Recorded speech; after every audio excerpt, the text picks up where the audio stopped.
আবু সাইদ, ওয়াসিম আকরাম, মুগ্ধ, রাব্বি সকল শহীদরা যখন জীবন দিয়েছিলেন তারা কিন্তু কেউই নিজের স্বার্থের কথা, নিজের সংগঠনের কথা চিন্তা করে জীবন দেননি।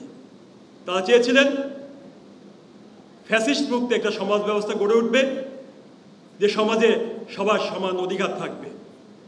বৈষম্যহীন একটি রাষ্ট্র তারা গড়তে চেয়েছিলেন।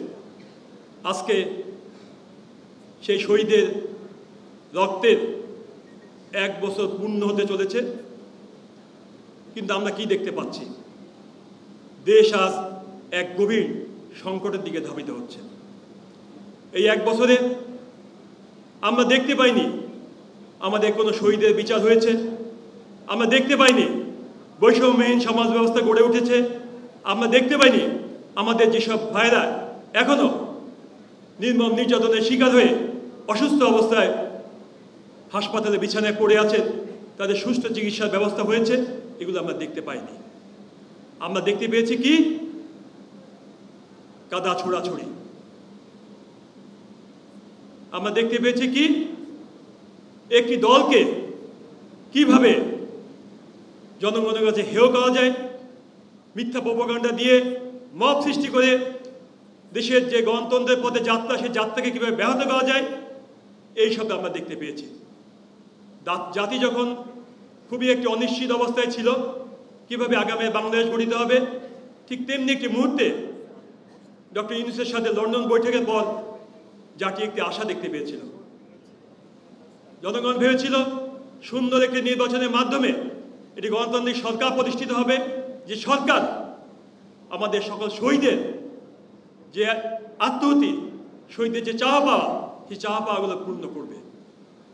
কিন্তু আমরা দেখতে পেলাম তারপর থেকে শুরু হলো ষড়যন্ত্র।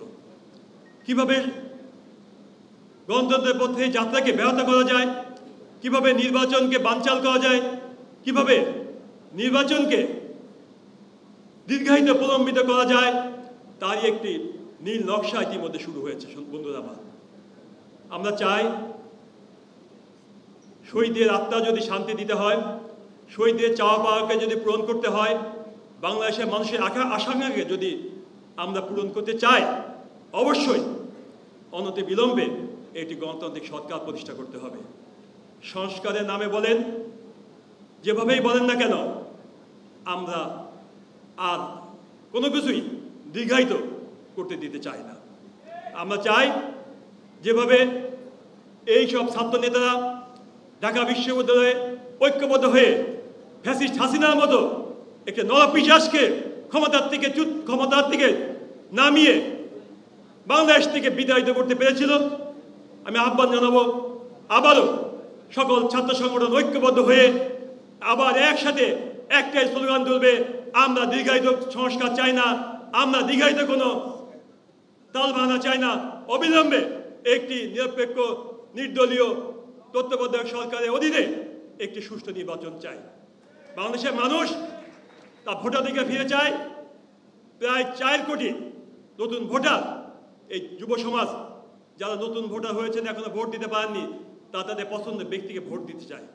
সকলের ভোটের বিনিময়ে একটি গণতান্ত্রিক সরকার প্রতিষ্ঠা হবে। আমাদের যেসব শহীদরা আত্মহতি দিয়েছেন, যারা যে কারণে জীবন দিয়েছেন, তাদের সে আত্মা শান্তি পাবে এবং একটি সুন্দর বৈষম্যহীন বাংলাদেশ আমরা গড়তে তুলতে সক্ষম হব। সকলে ঐক্যবদ্ধ হওয়ার আহ্বান জানাচ্ছি। সজাগ থাকতে বলছি, চোখ কান খোলা রেখে ঐক্যবদ্ধ হন, দল মত নির্বিশেষে বাংলাদেশের পক্ষে কাজ করুন, বাংলাদেশের জনগণের পাশে থাকুন।